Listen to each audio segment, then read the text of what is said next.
Di tempat yang terlihat tenang ini, alam sedang berbicara, bukan melalui kata-kata, melainkan melalui perubahan yang perlahan mulai terasa. Air yang tetap jernih, pepohonan yang terus berdiri, dan ribuan langkah manusia yang datang setiap harinya. Telaga Biru, sebuah destinasi wisata alam di Desa Kaduela, Kabupaten Kuningan. Tempat yang menghadirkan ketenangan bagi siapa saja yang datang. Namun, di balik seluruh keindahannya, alam sesungguhnya sedang diuji. Setiap manusia yang datang membawa kekaguman, tetapi di saat yang sama juga membawa tekanan. Tekanan terhadap ruang, terhadap kebersihan, terhadap fasilitas, dan terhadap kemampuan alam untuk tetap bertahan. Lalu muncul sebuah pertanyaan. Seberapa lama sih tempat ini mampu bertahan? Kami datang bukan hanya sebagai pengunjung. Kami datang sebagai peneliti muda. Kami adalah siswa dari SMA Negeri 1 Gegesik. Dan apa sih yang dimaksud disertasi? Oke, disertasi sendiri adalah tadi dedikasi siswa melalui riset dan eksplorasi. Ini sebetulnya kita tuh belajar atau siswa-siswa belajar di dunia masyarakat, bukan hanya tentang penulisan gitu, tapi juga mereka belajar di masyarakat tentang bagaimana berperilaku di masyarakat, etikanya gitu ketika berada di masyarakat, bagaimana mereka bersosialisasi dengan teman dan masyarakat yang ada di desa, penelitian gitu, bersama kota bagaimana gitu, karena biasanya siswa itu ketika ada orang tuanya itu mereka merasa manja, ya, ketergantungan dengan orang tua. Tapi kita pengen mencoba siswa ini bukan hanya bisa menulis karya tulis gitu, tapi mereka juga bisa untuk mandiri gitu, belajar mandiri. Sehingga mereka, kita punya ide gimana kalau misalkan siswa itu hidup dengan masyarakat gitu, membaur dengan masyarakat, kemudian mereka punya orang tua asuh atau otak. Kemudian selain itu untuk sosialnya ya. Kemudian mereka juga di sana belajar untuk bagaimana untuk membuat karya tulis itu sendiri. Dan di tempat seindah ini, kami menemukan sesuatu yang jauh lebih besar daripada sekadar wisata.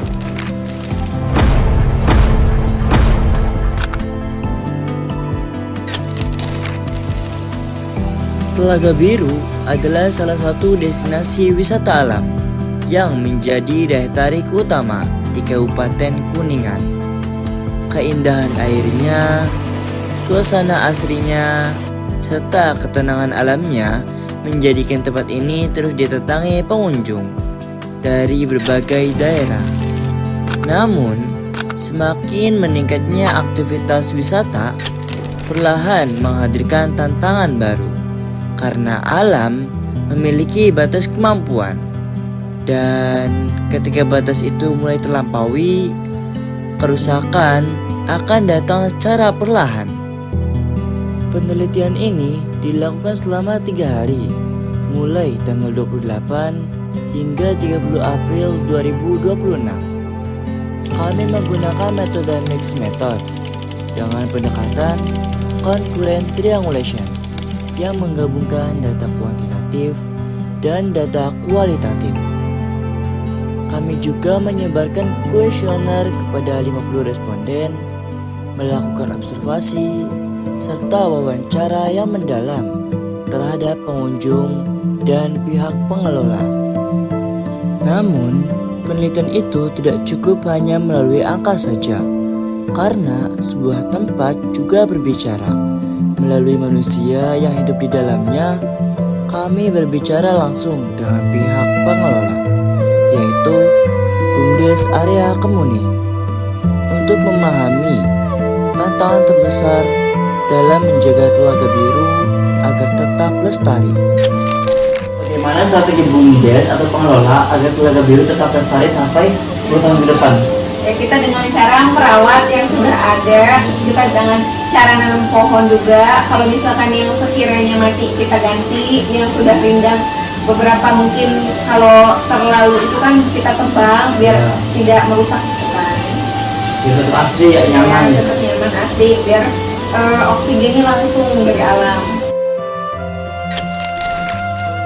Kami juga mendengar suara para pengunjung.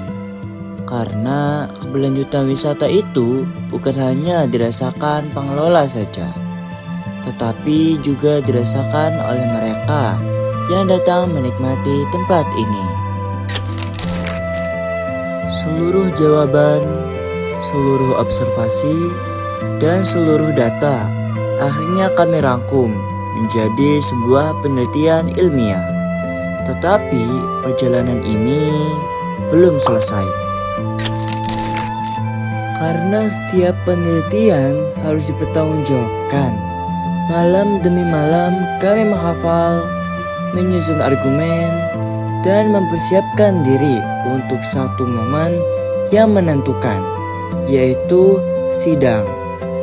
Dan di ruang sederhana di SDN 1 Kaduela, seluruh proses panjang itu akhirnya diuji. Perhitungan pertama, Physical Carrying Capacity atau kapasitas fisik kawasan hasilnya menunjukkan 3.000 pengunjung per hari. Namun lingkungan dipengaruhi oleh beberapa faktor pembatas seperti curah hujan, kemiringan jalur, dan kondisi fasilitas. Karena itu, kami menghitung Real Carrying Capacity atau kapasitas real kawasan. Kami kemudian menghitung Effective Carrying Capacity atau kapasitas efektif kawasan untuk mengetahui kapasitas paling aman bagi keberlanjutan Telaga Biru. Hasilnya menunjukkan 2.975 pengunjung per hari. Selisihnya mungkin terlihat kecil, tetapi bagi lingkungan, bahkan tekanan kecil tetap memiliki dampak.